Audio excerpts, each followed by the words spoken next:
आप सबको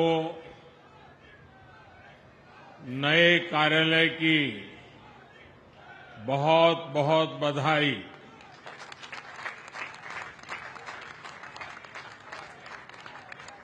भारतीय जनता पार्टी के अध्यक्ष श्रीमान जेपी नड्डा जी, दिल्ली की मुख्यमंत्री बहन रेखा गुप्ता जी,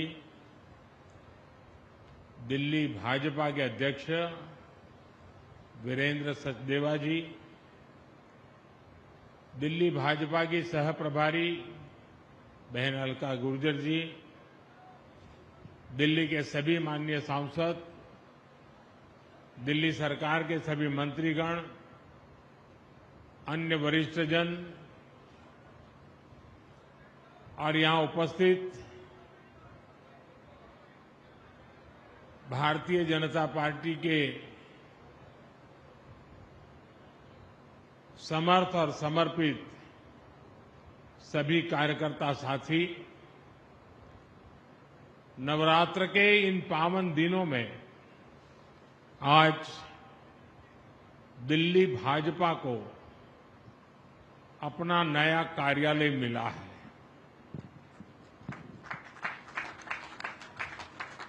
ये नए सपनों और नए संकल्पों से भरा पल है। मैं दिल्ली भाजपा के सभी कार्यकर्ताओं को बहुत बहुत बधाई देता हूं। साथियों, भारतीय जनता पार्टी की स्थापना को 45 वर्ष हो चुके हैं। अटल जी, अडवाणी जी, नानाजी देशमुख, राजमाता विजयाराजे सिंधिया जी, मुरली मनोहर जोशी जी, ऐसे अनेक व्यक्तित्वों के आशीर्वाद और परिश्रम से ये पार्टी आगे बढ़ी। लेकिन साथियों, जिस बीज से भाजपा आज इतना बड़ा वटवृक्ष बना है, उसका रोपण अक्टूबर 1951 में हुआ था। तब डॉक्टर श्यामा प्रसाद मुखर्जी के नेतृत्व में जनसंघ की स्थापना हुई थी और उसी दौर में दिल्ली जनसंघ को भी वैद्य गुरुदत्त जी के रूप में अपना पहला अध्यक्ष मिला। फिर समय समय पर अडवाणी जी, डॉक्टर भाई महावीर, हरदयाल देवगुण जी दिल्ली जनसंघ की कमान संभालते रहे। 1980 में जब भाजपा की स्थापना हुई तो वीके मल्होत्रा जी को दिल्ली भाजपा के पहले अध्यक्ष की जिम्मेदारी मिली। आज दिल्ली भाजपा जिस मजबूती में है, वो बीते दशकों में हमारे लाखों कार्यकर्ताओं के त्याग और परिश्रम का परिणाम है।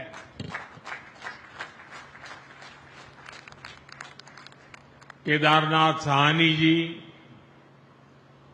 साहब सिंह वर्मा जी, मदनलाल खुराना जी, ऐसे अनेक दिग्गज नेताओं ने हमें सेवा की अमिट राह दिखाई। अरुण जेटली जी और सुषमा जी जैसे कितने व्यक्तित्वों ने पार्टी के लिए अपना जीवन समर्पित कर दिया। साथियों, दिल्ली और बीजेपी का संबंध सिर्फ एक शहर और पार्टी का नहीं है। ये संबंध सेवा, संस्कार और सुख दुख के साथी होने का है। पहले जनसंघ के रूप में और फिर भाजपा के रूप में हमारी पार्टी दिल्ली के दिल से, दिल्ली के हितों से जुड़ी रही है। जनसंघ की स्थापना के बाद से हमने दिल्ली के लोगों की हर तरह से सेवा की। बंटवारे के बाद दिल्ली आए पीड़ितों के लिए जनसंघ के कार्यकर्ताओं ने पुनर्वास की व्यवस्थाएं बनाई।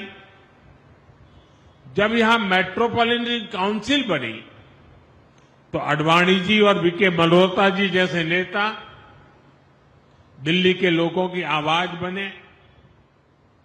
आपातकाल के दौर में दिल्ली के लोगों के साथ जनसंघ के नेताओं ने सत्ता के दमन के खिलाफ संघर्ष किया। 1984 में जिन सिख दंगों में दिल्ली की आत्मा पर, मानवता पर एक भयंकर आघात हुआ, उस संकट काल में भी दिल्ली बीजेपी के कार्यकर्ताओं ने हमारे सिख भाई बहनों की हर संभव रक्षा की। दिल्ली और बीजेपी के साथ भावना का है, भरोसे का है।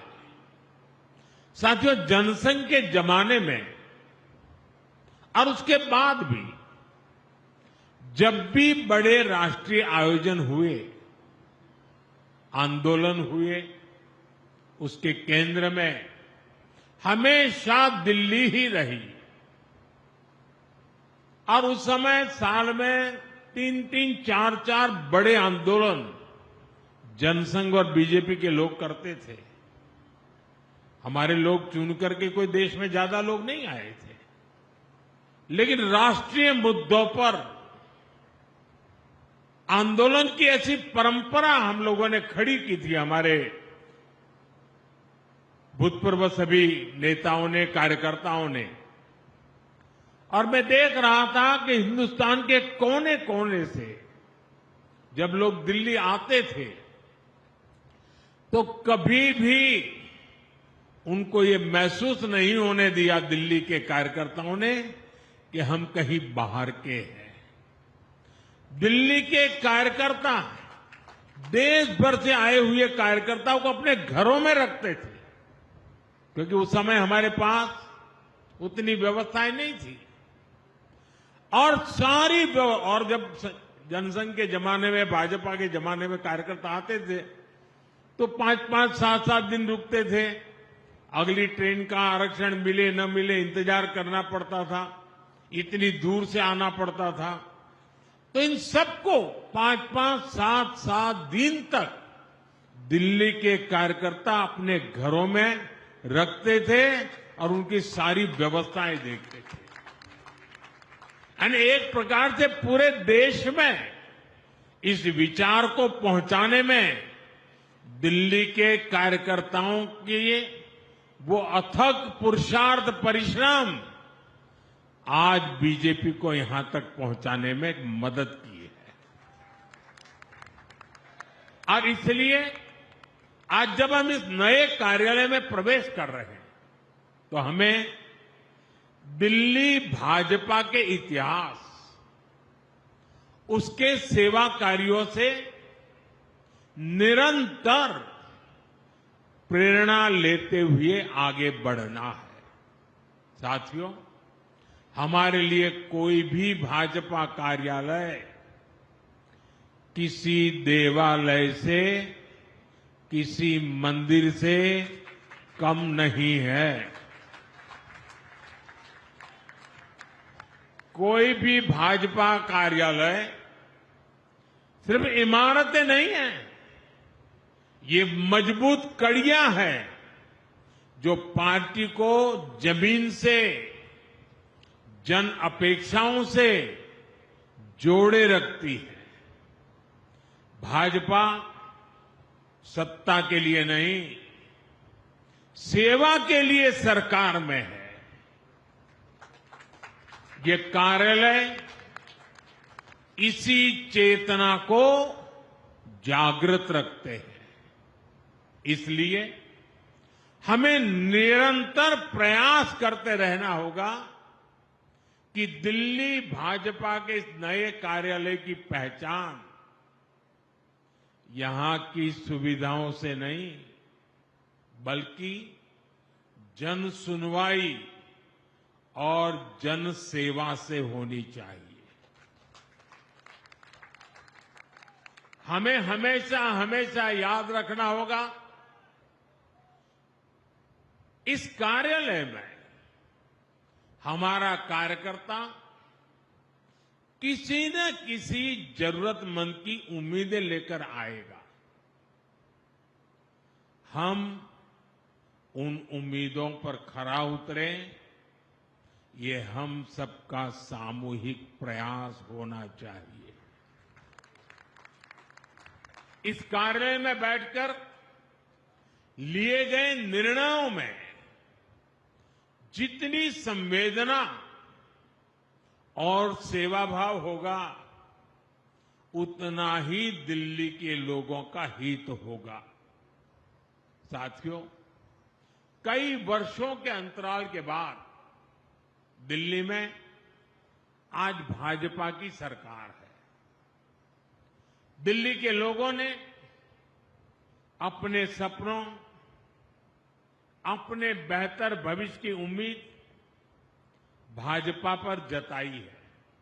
इसलिए नए प्रदेश कार्यालय में बैठने वाले प्रत्येक जनप्रतिनिधि का दायित्व बहुत बड़ा है। दिल्ली के लोगों की अपेक्षाओं को पूरा करने के लिए दिल्ली भाजपा, हमारी ये सरकार कठोर परिश्रम कर रही है। झुग्गी बस्तियों में रहने वालों के लिए नए घर बनाना, दिल्ली के सैकड़ों सरकारी स्कूलों, अस्पतालों को बेहतर बनाना, दिल्ली में सैकड़ों इलेक्ट्रिक बसें चलवाना, यमुना जी को साफ करवाने के लिए दिन रात मेहनत करना, यमुना जी के तट पर शहर के दूसरे हिस्सों में शानदार लिविंग स्पेस बनाना, मेट्रो, फ्लाईओवर के काम को गति देना।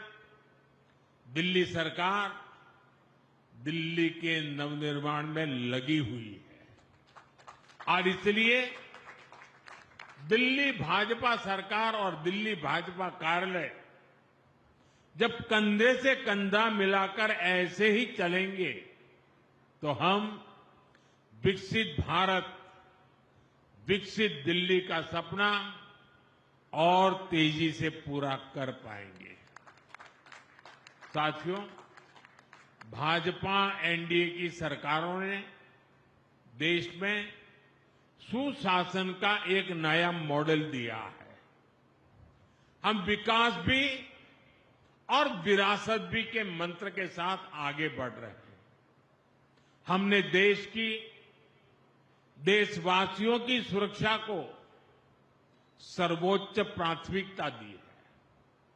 हमने बड़े बड़े घोटालों से देश को मुक्ति दिलाकर भ्रष्टाचार के खिलाफ निर्णायक जंग का विश्वास जगाया है। साथियों, भाजपा के सुशासन का एक और मजबूत पहलू है, हमारी सरकारों का फोकस डिलीवरी पर है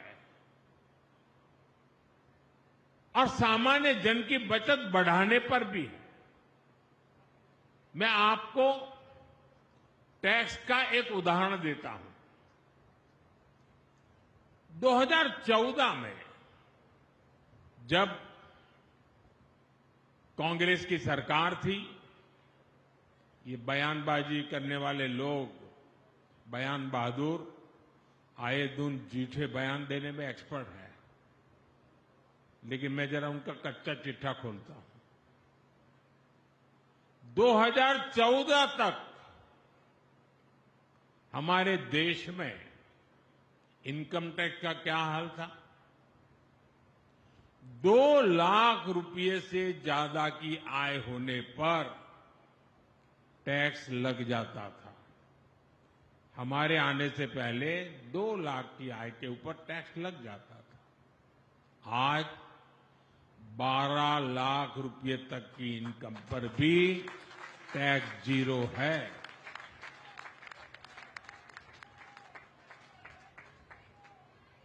साथियों, यही स्थिति गुड्स और सर्विसेज पर लगने वाले टैक्स की भी थी।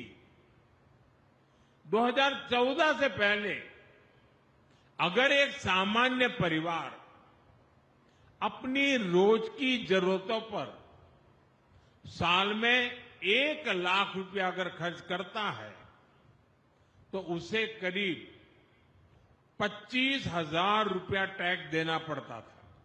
ये मैं 2014 के पहले की कथा सुना रहा हूं।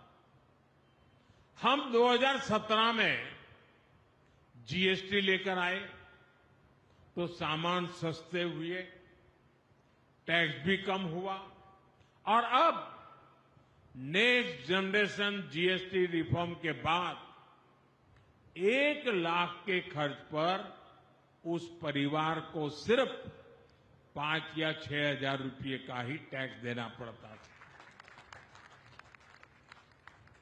यानी 11 साल पहले की तुलना में सीधे करीब 20,000 रुपये की बचत उस परिवार को हर साल तय है। अगर इनकम टैक्स और जीएसटी इस बचत दोनों को मिला ले तो हर साल देशवासियों के करीब 2.5 लाख करोड़ रुपए की बचत होने वाली है। साथियों, भाजपा सरकारों के हर नेक काम का लाभ हर लाभार्थी तक पहुंचना जरूरी है। इसके लिए भाजपा के हर कार्यकर्ता को हमेशा जागरूक रहना है, निरंतर काम करना है।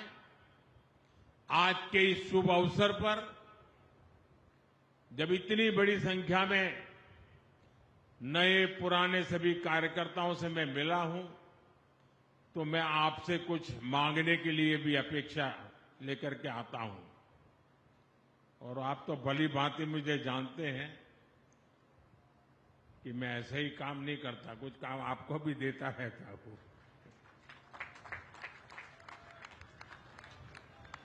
मेरा आपसे कुछ आग्रह है जो मैं दिल्ली और देश भर के अपने कार्यकर्ता परिवार से साझा करना चाहता हूं। हमें यह सुनिश्चित करना है कि नेक्स्ट जनरेशन जीएसटी रिफॉर्म्स का फायदा सामान्य से सामान्य व्यक्ति तक पहुंचना चाहिए। हमें ग्राहकों को भी जानकारी देनी है और अपने दुकानदार भाइयों को भी जागरूक करना है। जहां हम विपक्ष में हैं, वहां तो हमारी जिम्मेदारी और अधिक बढ़ जाती है। वहां जो सरकार है वो जीएसटी में कमी का पूरा लाभ जनता को दे, ये हमें पक्का करना ही होगा। ये विपक्ष में बयानबाज लोग हैं, वो करते उल्टा है। ये हिमाचल वालों ने जैसा ही हमने जीएसटी से दाम कम कर दिया तो उन्होंने सीमेंट में पैसा बढ़ा दिया और तिजोरी भरने का खेल शुरू कर दिया। यानी जो जनता को मिलना चाहिए, जो जनता के हक का है, वो हिमाचल में सरकार लूटने में तुरंत उसी दिन लग गई। साथियों, हमें भारत को आत्मनिर्भर बनाना है और स्वदेशी को अपनाना है।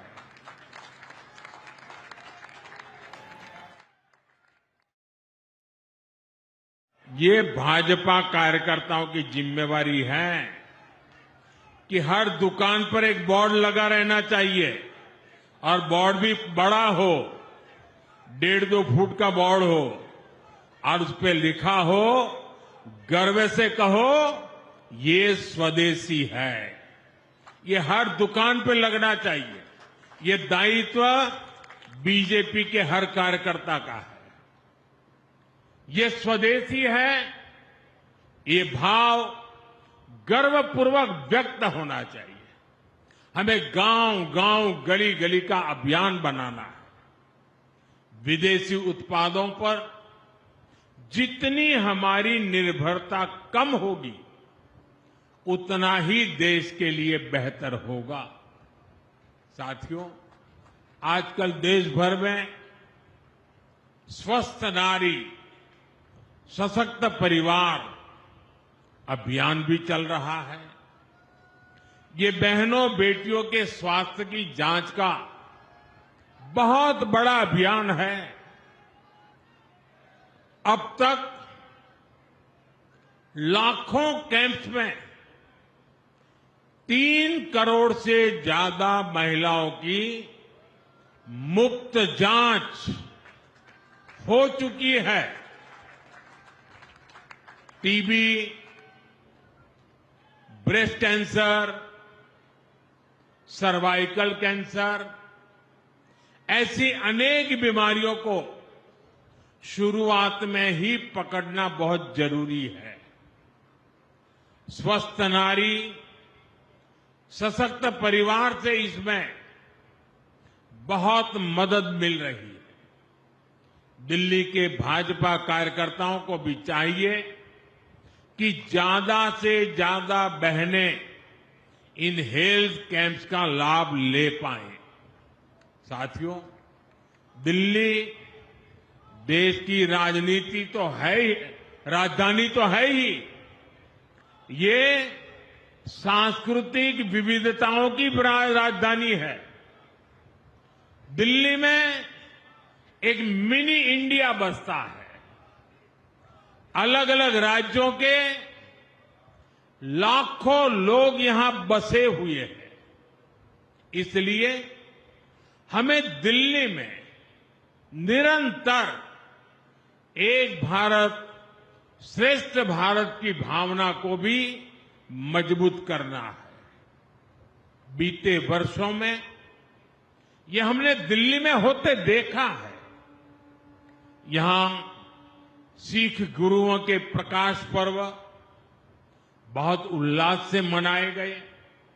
हमने यहां असम के वीर योद्धा लाचित बोरफुकन जी की 400वीं जयंती पर बहुत बड़ा आयोजन किया। हम यहां छठ महापर्व भी मनाते हैं। दुर्गा पूजा में बंगाल के रंगों का आनंद लेते हैं। पोंगल और पुथांडु पर प्रकृति का नमन करते हैं। मुझे भी कई बार दिल्ली के ऐसे अनेकों उत्सवों में जाने का अवसर मिला है। अभी मैंने देखा, हमारी मुख्यमंत्री रेखा गुप्ता जी भी तेलुगु छात्र संघ द्वारा आयोजित बथुकम्मा उत्सव में शामिल हुई। मेरा दिल्ली भाजपा से आग्रह है, सभी कार्यकर्ताओं से आग्रह है, देश के कोने कोने के ऐसे पर्वों को, क्योंकि वहां के लोग यहां रहते हैं, उनके साथ मिलकर हिंदुस्तान के किसी भी कोने का कोई भी उत्सव ऐसा नहीं हो कि जो हम यहां रहने उस राज्य वालों के साथ मिलकर धूमधाम से सेलिब्रेट न करें। यह हमने करना चाहिए। देश से यहां रहने के लिए आए हुए लोगों को लगना चाहिए कि एक भारत श्रेष्ठ भारत की भावना ये सिर्फ नारा नहीं है, भाजपा मेरा परिवार है, उस भाव से वो प्रकट होती है। देश का हर उत्सव दिल्ली में भारत और भारतीयता के उत्सव जैसा बने, हम सबको इसके लिए प्रयास करना चाहिए। जब हमें लगता है कि सिंगापुर एयरपोर्ट पर उतरते हैं तो दिवाली के समय वहां रोशनी होती है, दिवाली की शुभकामनाएं लिखी होती हैं। दुनिया के अनेक देशों में जब दिवाली का दिया वहां के मुखिया जलाते तो हमें आनंद होता है कि नहीं होता है? हमें गर्व होता है, देखिए हमारे देश की दिवाली महामनाई। वैसे ही हिंदुस्तान के हर राज्य का प्रमुख त्योहार अगर हम यहां मनाएंगे, उस पूरे राज्य में खुशी की लहर छा जाएगी। दोस्तों, देश की एकता के लिए बहुत जरूरी है और हम जिन विचारों को लेकर के जिए हैं, देशभक्ति हमारे लिए प्रथम है। हमें उसको बढ़ चढ़ करके पूरा करना है। साथियों, मुझे दिल्ली भाजपा पर, भाजपा के प्रत्येक कार्यकर्ता पर पूरा विश्वास है। आप जनता जनार्दन की अपेक्षाओं पर इसी तरह खरा उतरते रहिए। ऐसे ही दिल्ली को दुनिया की सबसे बेहतरीन, हमें एक संकल्प लेकर के चलना है साथियों, हमें एक बेहतरीन राजधानी बनाने के लिए दिन रात एक कर देने हैं दोस्तों। और मुझे पूरा विश्वास है कि आप जब ये करेंगे ना, तो देश बड़े गर्व से भर जाएगा, देश के हर कोने में, कि हमारी राजधानी ऐसी है और ये हमें करना चाहिए साथियों। एक बार फिर आप सभी को इस नए कार्यालय के लिए आने वाले विजयादशमी, दीपावली और छठ पर्व की मैं बहुत बहुत शुभकामनाएं देता हूं। मेरे साथ बोलिए, भारत माता की, भारत माता की, भारत माता की। बहुत बहुत धन्यवाद।